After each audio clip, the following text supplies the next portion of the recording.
Hey guys, welcome back to the channel.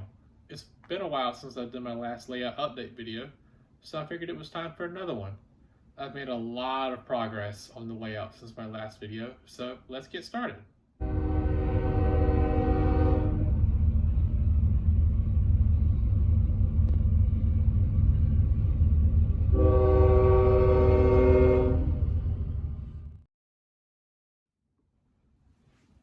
So one of the first things you may have noticed in my recent videos and Instagram posts is my layout is now green. Gives it a lot more realistic look than the blue foam that was there originally.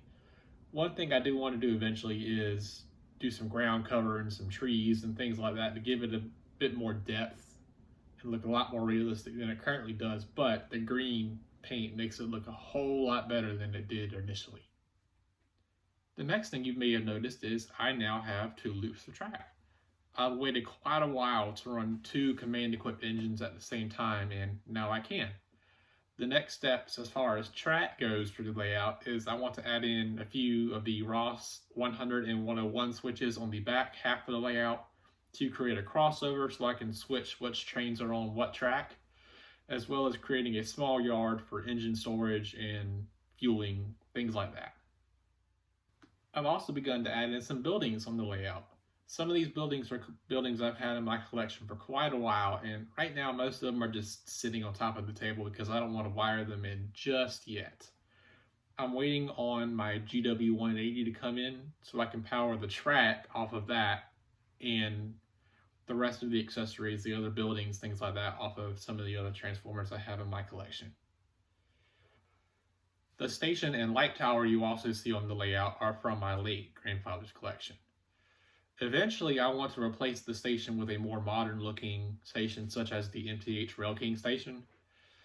And I have plans for some interesting ideas for that station, and I won't reveal them just yet because I'm still trying to work out how they'll work and how to best wire it and things like that. But once I get closer to that and it becomes more concrete, I will reveal those plans.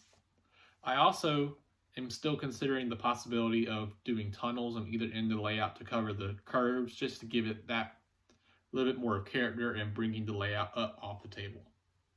In terms of additions to the collection, I haven't made too many because I've been focused on pre-orders and paying those things off, but I have picked up one or two things in the meantime.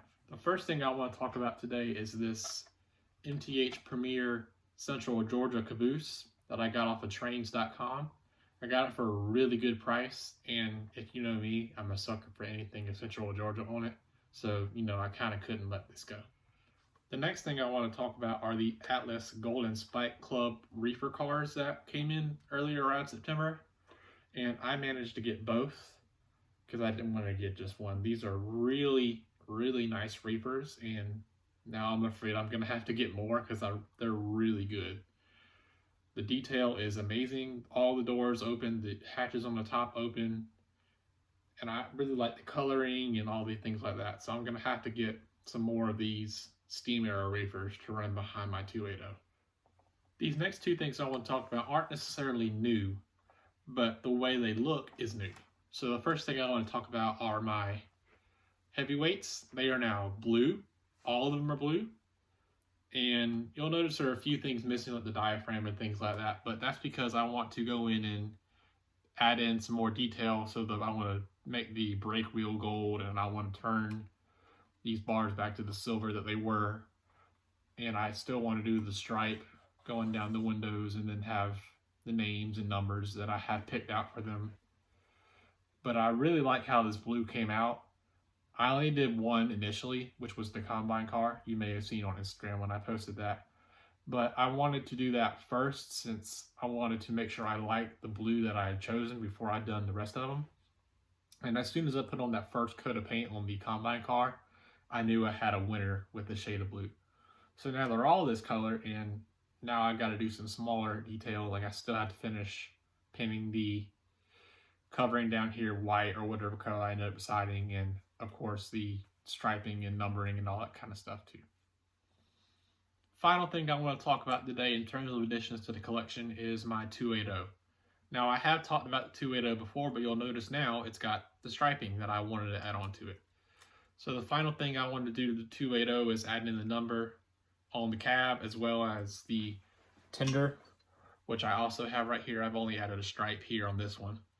But of course, it's going to have the name on the side of the tender, and then I also want to put the number and maybe even a capacity for the water on the back in gallons or maybe something like that. I'm not quite sure exactly, but I know I want to put the number on the back at least. Before we end the video today, I do want to thank all you subscribers out there who have been watching my videos and liking and all that kind of stuff. It really motivates me to make more videos, make better videos for you guys.